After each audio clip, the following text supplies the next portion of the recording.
Now time for some good news, Mzansi. After hearing all of those stories from students around the country who are clearly struggling to pay their fees and make ends meet, gather the resources that they need, we couldn't think of a better story to share with you this morning. Hopefully this will inspire you.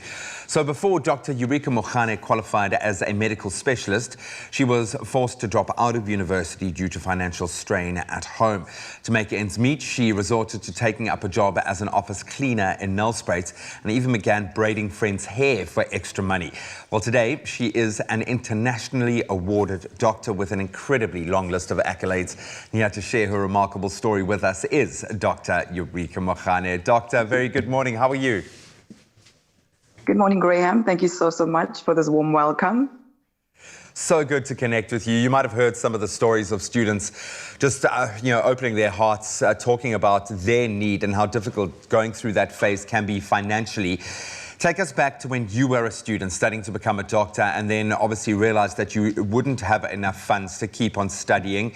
How did you react to that and how were you able to re-engage, to motivate yourself to overcome it?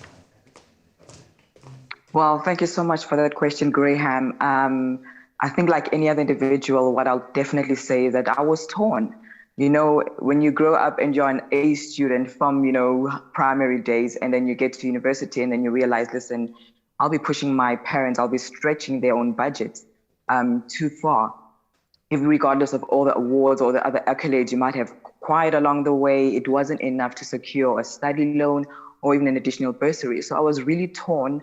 However, I realized that, once I decided this and I'm going home, my father actually was like saying, it's fine. You don't have to worry. I understand the situation. You even know the situation at home.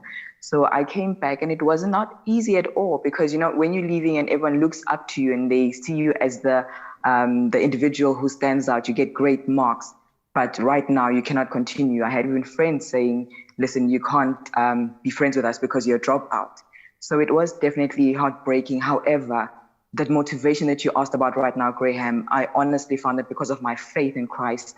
I had amazing mentors, just to mention one, which is Apostle Peter Jones, who said, listen, I see your gift. I see you as someone who should be out there helping people. And that for me was the motivation I needed. I needed someone who would help me to redefine myself, regardless of all the comments that were thrown up against me, regardless of the pain of having to drop out because of financial means.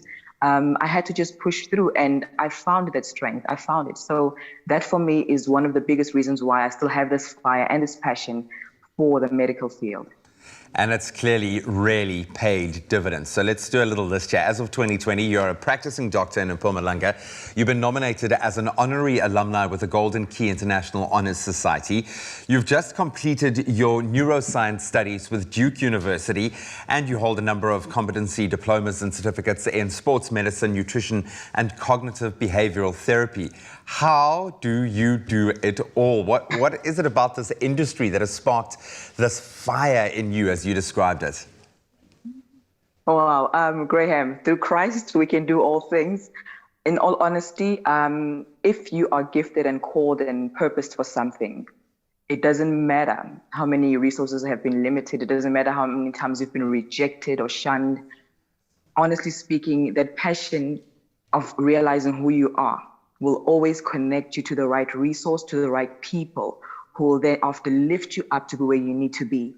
The places that I started at, working as an office cleaner, people might think, I share that story because it means so much to me. Those people I met played their part.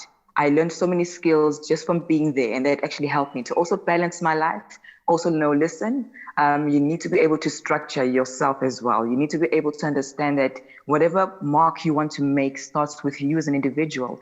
And I believe once again that also comes back to the faith that I have, that being able to articulate myself and understand that you are required in this world, but there are different ways of getting there.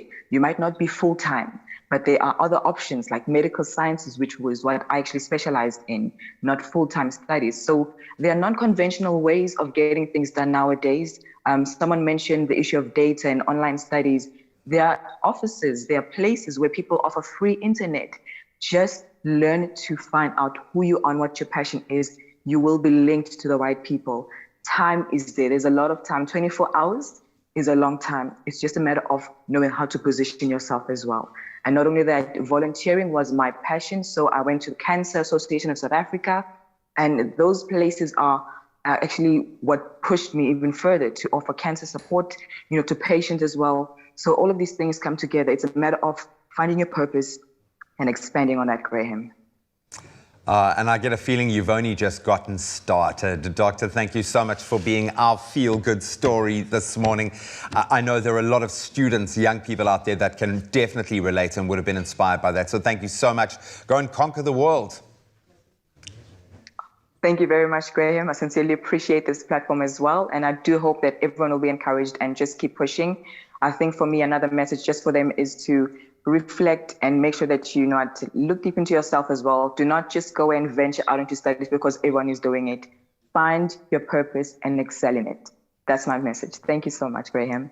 Thank you so much, Doctor, and she's proven it. So the next time you feel like giving up or think that you can't make that dream happen, then I urge you to remember Dr. Eureka's incredible story. And if you have any other feel-good news to share with us, maybe your own personal story, please connect with us on our Expresso social media platforms. We'd love to hear from you.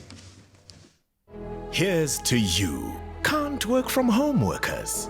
Board Terminator, 'cause every meeting key, I'll be back. The mask forgetting shoppers. Hi. And you, who go the extra mile instead of keeping just 1.5 meters. To you who opened your doors again, we take our hats off. Nina, who kept us moving, 100%. And of course, the no mayini general dealers. You might not be essential workers, Mara, you too played an essential role in keeping Mzansi working. And that's why we're giving you a chance to win your share of 5 million rand. Join Nedbank today.